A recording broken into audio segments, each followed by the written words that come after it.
Me permito saludarlos en esta nueva oportunidad para comentarles que hace unos pocos días, poco más de una semana, varios de mis contactos han compartido en sus redes sociales una fotografía que hace referencia al supuesto origen nazi de los personajes animados conocidos como Minions, que aparecen en las películas Mi villano favorito y en su propio largometraje. La nota refiere que la palabra Minion se le daba a niños judíos adoptados por científicos nazis para realizar pruebas de armas químicas en ellos. Y lo ilustra esta nota con una perturbadora fotografía en blanco y negro, que es esta.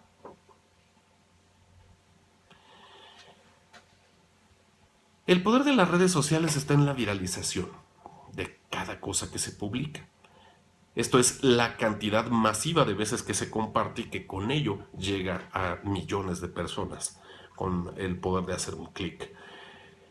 Es muy simple inventar una nota, publicarla y dejar que se haga grande por el efecto bola de nieve. En lo personal cuestiono toda la información que se publica en la red, y más cuando es sospechosa. La nota resultó falsa y a mí en lo personal me hizo mucha gracia. Soy un amante de la historia y esa fotografía ya la había visto. Es una fotografía que corresponde a un curso de buceo de la Armada Real Británica del siglo XVIII. Así como esta nota, que ha sido replicada millones y millones de personas, han tomado por real la información que contiene, peligrosamente mucha información falsa es dada por cierta todo el tiempo.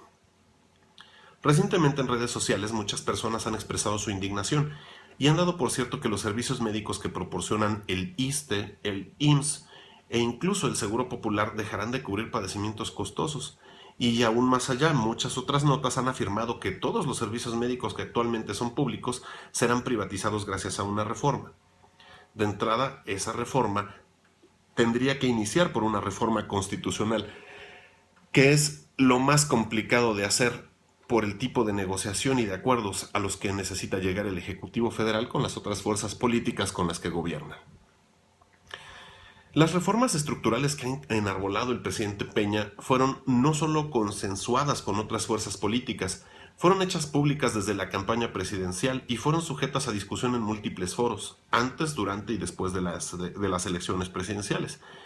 Además de lo anterior, no es de dominio público, aunque quizá muchos de ustedes lo sepan, pero todas las dependencias públicas, las secretarías de Estado, los órganos desconcentrados, poseen áreas técnico-jurídicas que se dedican a la elaboración de proyectos de ley que el titular del Ejecutivo somete posteriormente a la aprobación del Congreso de la Unión.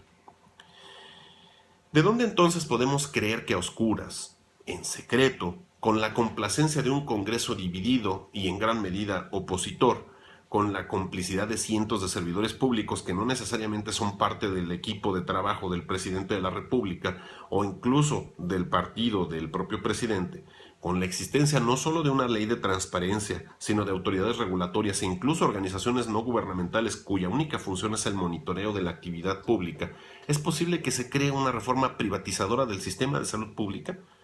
La respuesta es muy simple, no es posible. ¿De dónde viene la información entonces? Sencillo, viene de las organizaciones que buscan a toda costa golpear al titular del Ejecutivo y a su partido, como si no fuera sencillo hacerlo con los propios errores que ha cometido su equipo de trabajo. Viene de los mismos interesados en hacer creer a toda la ciudadanía que el petróleo se ha privatizado. Incluso hay un spot de uno de sus grupos del Partido del Trabajo que afirma que se ha privatizado el petróleo, las playas y las minas, cosa que es absolutamente falsa. Ninguna persona que se diga de izquierda ha podido demostrarme aún en qué parte de las reformas, ya sea en las exposiciones de motivos o en los textos legales creados o modificados a partir de las propias reformas, se establece esa privatización. A lo más que llegan es al argumento ridículo de, bueno, esto puede interpretarse como una privatización de hecho o de facto, cuando en México la aplicación de la ley es literal y no interpretativa. No hay planes para privatizar el IMSS, el ISSSTE ni el Seguro Popular. Afortunadamente esas instituciones no tienen el grave problema que tienen la Secretaría de Educación Pública o Petróleos Mexicanos, esas rémoras desastrosas llamadas sindicatos que en esta etapa moderna solamente buscan perpetuar los privilegios de sus cúpulas. En el caso de la salud pública los problemas son diferentes y no por ello son menos graves, son incluso bastante más perjudiciales que el combatir al sindicato de maestros o al sindicato de petroleros. Existen duplicidades de funciones en el sistema de salud pública, duplicidad con ello de gastos administrativos, presupuestarios, una insuficiencia en la cobertura de salud pública, existen carencia de clínicas, de hospitales regionales, de hospitales de alta especialidad, hay insuficiencia de recursos humanos y materiales, hay insuficiencia de medicamentos. Y a grandes rasgos la reforma que aún no está lista, no se ha hecho pública porque aún no está lista, tenderá a unificar a esas instituciones y pretende llegar a mejorar con ello la administración de recursos, para que los pacientes no tengan que padecer porque no existen los tratamientos o los medicamentos en el sector salud. El propio Instituto Mexicano del Seguro Social ha hecho público, ha referido ya en muchas ocasiones que no se retirará la cobertura para padecimiento alguno, y en especial para los de enfermedades crónico-degenerativas.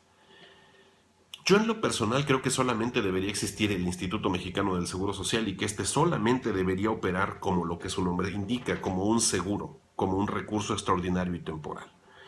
Ya sé que sueno terriblemente capitalista y como un desensibilizado burgués, como ya he sido llamado en algunos foros, pero permítanme dejarles esta reflexión. ¿Ustedes prefieren vivir en un México en el que el gobierno les proporcione todos los servicios que necesitan, a discreción de los servidores públicos, en los tiempos, en los términos y con la calidad que los servidores públicos deseen o determinen, o en un México donde el gobierno tenga una estructura pequeña y eficiente y se preocupe por generar las condiciones necesarias para que cualquier persona, profesionista, obrero, artista, técnico, de cualquier ocupación, pueda adquirir lo que necesite, con la empresa o en este caso con la clínica u hospital privado que mejor le convenga? Desde luego mi ideal personal es incompatible con el sistema actual, donde hay una burocracia tan extensa y donde la corrupción parece ser parte fundamental de la existencia misma de las dependencias públicas.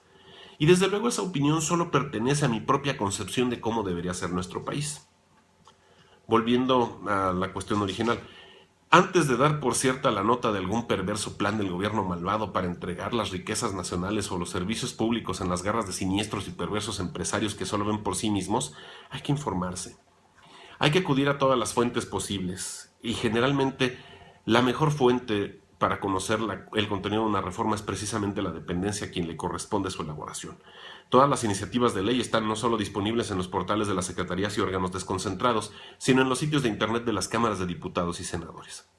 Y no existe una reforma para privatizar la salud pública. Sí, en cambio, existe una para privatización de los servicios hidráulicos, pero eso lo comentamos en otra ocasión.